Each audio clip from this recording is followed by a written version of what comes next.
Lara's POV. Pinahid ni Larry ang luha sa aking mata. Huwag mo kong hawakan. Lalong lumakas ang pagkikbi ko. Naging mabigat din ang bawat paghinga ko. I was terrified, hurt, scared. I struggled to get loose but he continues to stare at my feeble attempts. I am becoming more and more afraid of him. Ano bang gagawin ko? Asa na ba mga polis? Totoo ba ang sinabi ni Larry kanina na darating si Tristan? My poor little doll. Iniisip mo bang ililigtas ka ni Tristan Lazaro? Paano kung sabihin ko sa iyong naniniwala ko sa kanya? Oh Lara, I'm hurt. Baliw ka na. Galit na saad ko. Pero ayaw kitang ibigay sa kanya. You look scared, Lara. Nagtapang-tapangan akong muli. Hindi ako natatakot sa iyo. Don't lie. I saw you trembling. Fascinating, isn't it? Lara taunted in my ear. Tumingin ka sa akin. Umiwas ako ng tingin. Ayokong titigan ng mga mata niya. I don't want to give him the satisfaction of knowing that he has some power over me. Pero ito ang realidad na hawak niya ngayon ang buhay ko. Look at me. He grabbed my face. Hinawakan ng magkabilang pisngi ko upang humarap sa kanya. That's better. Sinamaan ko siya ng tingin. Napakasama mo. May attitude ka but you're beautiful. You know that, right? I used to like you now. Hinigit ko ang aking hininga, pumikit ng mariin. Gusto ko nang makaalis dito. Inawakan ni Larry ang namumula kong pisngi, hindi dahil sa nag-blush kapag nakadarama ng hiya o awkward feeling, kundi dahil sa malakas na pagkakasampal nito kanina. Masakit ba? It's funny that this man is asking that question. Obvious naman, di ba? Of course, I was in immense pain. Sa mga panahong ito, parang dumadaan pa lang ang mga araw sa malabong ulap ng pagkapagod. Isang sakit na pilit kong itinataboy sa likod ng isip ko, tulad ng lahat ng iba pa. Pinipilit kong paniwalaan na matatapos din ang paghihirap na to. Why didn't they find me yet? I mean, Tristan is my husband and I know he would care to find me. Pagod na rin ako rito. I think I'm going insane, locked up here. Ni wala man lang bintana, no nothing. Just toilet, mirror, dresser, and bed. Sam's POV. Boss, my mother's eyebrows furrowed, halatang nagpipigil ng galit. Did you find anything else yet? Boss, we cannot rush things. Nag-aalala rin kami sa kalagayan ni Miss Lara. How about Marlon? May naimbestigahan na ba siya? Saan ni Tristan? Bumuntong hininga ko. Mabigat na isinandal ni Tristan ang ulo sa likod ng upuan ng helicopter. Makikita rin natin si Lara. Kinalma ko rin ang aking sarili sa sitwasyong ito. Ayokong mapahamak si Lara at di ko rin may papangako na hindi ko masasaktan si Larry oras na may mangyaring masama sa kanya. Dumako ang tingin ko kay Kuya. His face were in mixed emotions. That only led me to believe that he felt the same I felt, conflicted. His jaw clenched and he seemed kind of tense. I didn't know if it was concentration things or if he just naturally never relaxed. Tristan's POV. I want you and Oscar to head at the Red Dragon's pub. Kung isa sa mga tauhan niyang makita nyo, tapusin nyo. And if our guys are still alive, try to rescue them. Now move. Utos ko sa kanila. Tumango kami sa madidilim na parte ng hideout ng naturang building habang iba naman umakyat sa bawat pader matapos ihagis pa itaas ang lubid na may kawit na metal sa dulo. Reaching the foot of the stairs, nakita ko ang mga Red Dragons na nakahalata sa aming paglusob.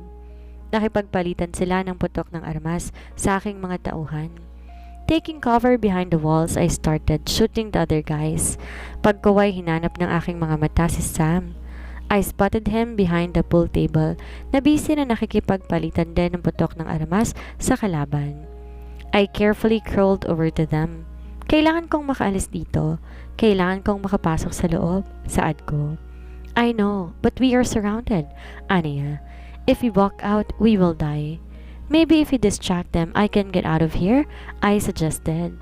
Tamango si Sam at tinawag ko si Oscar upang tulungan akong magtungo sa back door, habang iba naman at binigyan na signal ni Sam. Try to take Red Dragon's guys out from the back. Isang malakas na pagsabog ang aming narinig nang nagagais ng granada si Sam. Larry's man blew up. Huh, count to me, tatapusin ko kayong lahat, natatawang sabi ng aking kapatid. Umisi ako na magsimula akong umakyat sa dingding na inakyat na isa kong tauhan kanina habang ang isa ko namang kamay nasa lubid at ang isa abala sa paglaban na nasa ibaba.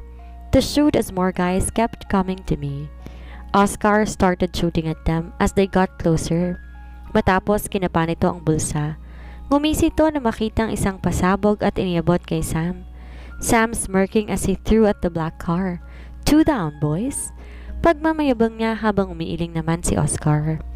Nang makitang stable ang nangyari sa aking grupo, nagpatuloy ako sa pag-akit sa wall ng building habang ang buong paligid na babalutan ng mga ingay na maririnig. I knew that Larry's hideout will be summering with red dragons, kaya naman pinagplanuhan na namin ito ng maigi. Boss, once you're inside, me and the others will draw Larry's men attention so you can sneak in his room at tapusin niya ng lalaking yon. Wika ni Sam sa earpiece. Pinindot kong balay ang earpiece sa aking tenga habang nakangisi. We're gonna cover you the whole way. Find Miss Lara right away. Muling sambit ng aking kapatid. I will meet you at a secret location if I get her. Sabi ko at saka muling pinagpatuloy ang pag-akyat. Lara's POV. Before the Phoenix attack, my hands start to tremble. I become aware of each and every one of my uneven breaths. My blood is pumping in my veins. It is the adrenaline of too much hatred to the man in front of me. I know Tristan will save me. Sigaw ko sa lalaking ito habang binibigyan ako ng malamig na titig habang kanyang mga mata lalong tumalim na magsimula itong unting-unti lumapit sa direksyon ko. Kahit anong sabihin mo, wala yang mararating. Nang gagalaiti ang kanyang bagang nang lumapit sa akin. Nang tuluyan makalapit si Larry sa akin, hinila niya ang collar ng damit ko upang pwersahan na mapatayo ako at persahang tumitig sa kanya. Stop talking nonsense, little doll, he angrily said to me. Larry still coldly gazed at me, making loud growls while my eyes forming tears. Pakawalan mo na ako, please, just let me go. Hagulhol na saad ko. As you wish, aniya. Tinulak niya ako papalayo. Tumama ang aking likuran sa brick wall that makes me hiss and cried. Ang lakas ng pagkakatulak niya sa akin, kinorner niya ako. Parehong hinawakan ni Larry ang magkabilang kamay ko ng napakahigpit. Ang titig nito napalitan ng isang ngisi na gumuhit sa kanyang labi, lalo na nang tangkain niyang ilapit ang kanyang mukha sa akin. Tinagilid ko ang aking mukha nang sa gayon, hindi ko na makitang pagmumukha niya. Muli na namang kumawala ang luha sa mata ko. Larry grabbed both of my waist and pinned me down on the bed. Nagpupumiglas ako. I knew with that position I was in could only mean one thing. Inawakan ito ng mariin ang mukha ko. You know why I like you being locked up? Perhaps I'll show you why. Pinikit ko ng mariin ang aking mga mata habang umiiyak. Hinalikan niya ang labi ko habang patuloy kong tinutulak papalayo ang kanyang katawan sa akin. But the more I tried to resist and break free, the more he would press his body against me while deepening the kiss. Nang ilayo ni Larry ang labi sa akin, humihingal pa ito habang tinitingnan ang mukha ko na patuloy sa pagkikbi.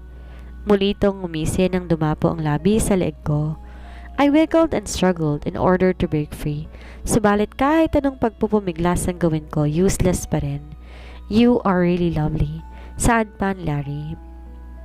Sumisigaw na ako, pero pinigilan niyo ni Larry nang halikan niya ang labi ko. He removed his lips once more. I thought about getting rid of you. Masyado tong malakas kaya kahit anong pilit ko na ilayo siya, ay lalo lamang akong nanghihina at nauubusan ng lakas. Nang tangkain itong alisin ang damit ko, may biglang nagbukas ng pinto. Laking pasasalamat ko sa tauhan ni Larry dahil dito natigil ang masamang balak ng lalaki na ito sa akin. Boss Larry, saad ng lalaki? Lumayo ng kaunti si Larry sa akin. Nagdidilim ang mga mata nito nang dumungaw sa pinto ang nilawan ng kanyang tauhan na hingal na hingal. Why are you here? Galit na sigaw ni Larry dito. We have been attacked by the Phoenix? Saad ng lalaki na ikinatigil ni Larry. What? Mas malakas at mas galit nitong sigaw sa tauhan. Nakagat nito ang ibabang labi. He got off of me, marched towards the door. Mabilis akong bumangon habang umiiyak na inayos ang aking sarili habang patuloy na nag-uusap ang dalawa. Wala nang ibang kasamahan natin, boss. Sabing muli ng tauhan ito. Saglit kong binalingan ni Larry. Guess you're right, doll. Your hero is here. Matapos niyon sabihin sa akin, binalingan niyang muli ang tauhan niya. Tell the others to fight no matter what. I will be there in a minute. Nang makaalis na yung tauhan niya, muli siyang bumalik sa direksyon ko.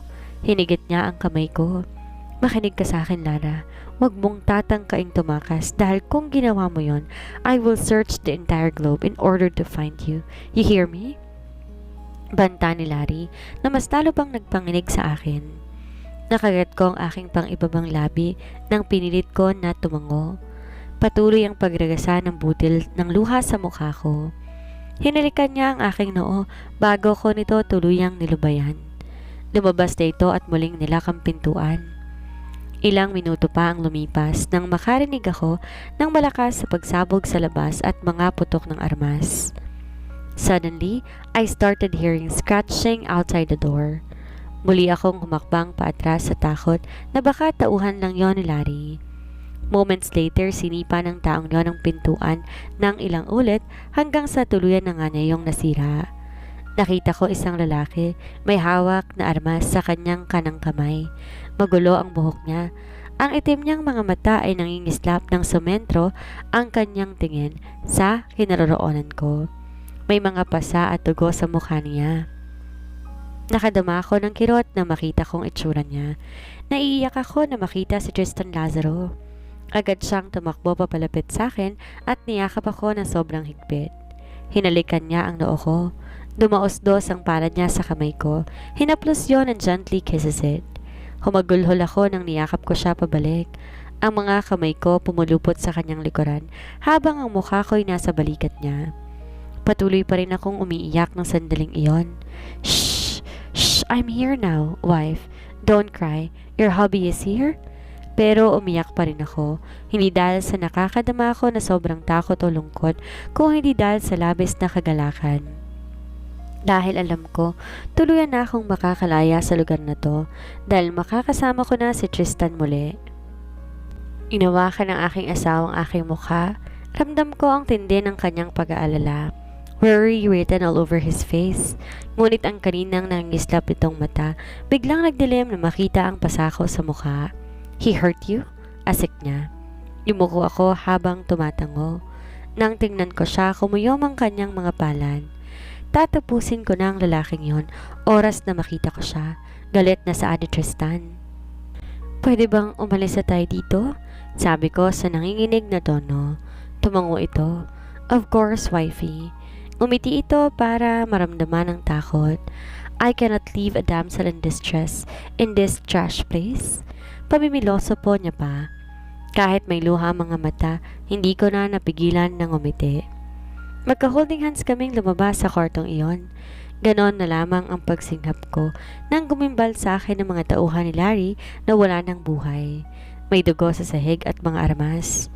Dumako ang aking paningin kay Tristan habang patuloy kaming tumatakbo. Isang sagot ang bumuo sa aking katanungan ngayon. Ngayong alam kong di lang siya isang mayamang businessman ang napangasawa ko, may masigit pang dahilan sa pagkatao nito na ayaw niyang ipaalam sa akin. Finally, we reached the exit door of the building. Muli akong napasinghap nang masilay ng damage sa labas. May nagkalat pang mga apoy ng mga sasakyan dulot ng pagsabog kanina at ang mga men in black na sugatan. At doon ko napagtanto na wala pala ako sa Pilipinas. Base sa hindi pamilyang na lugar ay nagtangkang lumibot ang aking paningin sa paligid. Yes, wifey, we are in Italy. Italy? Umiling-iling ako, hindi makapaniwala. Kung ganun, wala akong malay na inilipad ako ni Larry sa Italy. Yumuko ako, matamis ang aking ngiti nang makita ang yamang lupa na aking tinatapakan. Lumuhod ako. Oh ground, I will never leave you again, promise. Mamahalin kong lalo ang nature. Na-miss ko sa labas. Nagsitawanan naman yung mga men in black na para bang wala silang iniindang sakit sa mga katawan kahit nasugatan sila at may mga pasa. Inabot ni Tristan at Sam ang kamay nila sa akin. Dumungaw ako sa kanilang palad. Nang ipukol ko ang aking paningin sa kanya, ganoon na lamang ang tamis ng kanilang ngiti. Gayon na lamang katuwaan ko at sa isang kisap mata, hawak ko ang magkabilang kamay nito na animo kami mga musmos. Saka ko yun binitawan at tumakbo papalayo. Tiranaw ko sila, kinawayan. Lumingon silang pareho sa akin. Nakita ko ibang-iba sa karaniwan ang ngiti nila. Datapot sa tuwing ako ay dudungo sa kanila, patuloy silang lumalapit sa akin habang ang mga men in black ay nasa likuran nila. Tinungo naman namin ang SUV at unti-unti pumasok doon. Ang aking tinig nagbago, may humarang sa aking lalamunan. Si Larry? Inaplos-aplos sa Tristan ang buhok ko bago tumugon. He died. Hindi na ako nagsalita pa. Paano'y sinisigaw din ng aking isip, nararapat lamang sa kanya na mawala upang pagbayaran niya ang kanyang kasamaan. Lubog na ang araw nang ipukol ng mga paningin sa ganda ng Italy habang patuloy binabagtas ng sasakyan ang kahabaan ng kalsada. Binawi ng aking paningin sa aking katabi, napalingon ako nang hawakan ni Tristan ang kamay ko. Ako'y inihatid ang kakaibang damdamin ng kanyang mga matang lalong umamo sa pagkakatitig. Ngunit hindi ko yon binawi sa kanyang palad. Hinayaan ko lang siya. Hahayaan ko siya. Pinikit niya ang mga mata niya at sakay sinandal ang ulo sa aking balikan. Mabigat yung ulo mo, sabi ko. Just let me sleep, please. Pagod ako. I want to stay here with you like this forever. Ang mga salitang yan na nagbabadyang nagpatambol sa puso ko na nag-iwan ng bakas sa aking kaluluwa. Anong pinagsasasabi mo? Wifey, I want to be with you forever. Nag-umapaw sa aking puso ang isang damdamin na ayaw magpagalaw sa aking mga labi. Napatda ako at naparanok bigla sa isipang iyon. Tumawa siya ng marahan. Inulit ang mga salitang iyon. I want to be with you forever. Namula ako. Sa pagsasalita niya, pagtawa, pagsagot sa pangiti niya, sa paglalim ng kunot sa noo niya kung siya'y nayayamot, lahat yon uma-appear sa utak ko at biglang nagpa-pop. Pinuno niya ng maridikit na salita ang puso ko at mapunang hindi na kaaya-aya ang tunog ng pintig noon. Why? Starstruck ka sa akin? Gwapo ng asawa mo, no? Lalo nag-init ang mukha ko. Shut up, Tristan. Umalis siya sa pagkakasandal sa balikat ko. Tiningnan niya ang mga mata ko. Eye-to-eye contact. Pwede ba tawagin mo akong hubby? Ha? Sabi ko, tawagin mo akong hubby. We're married after all. Nakagat ko ang ibabang labi ko. Hubby. Matapos niyang marinig, muli niyang inihiga ang ulo ko sa aking balikat habang isang matamis na ngiti ang sumilay sa kanyang mga labi. Nahawa tuloy ako sa ngiti niya. Pinilig ko rin ang aking ulo sa ibabaw ng ulo niya. Ang mga kamay namin mahigpit na magkatiklop habang nilamon na kami ng antok. Magiging maayos na kaya ang buhay ni Lara sa piling ni Tristan? Abangan sa susunod na kabanata. Please like, share, and subscribe for more updates. Maraming salamat po.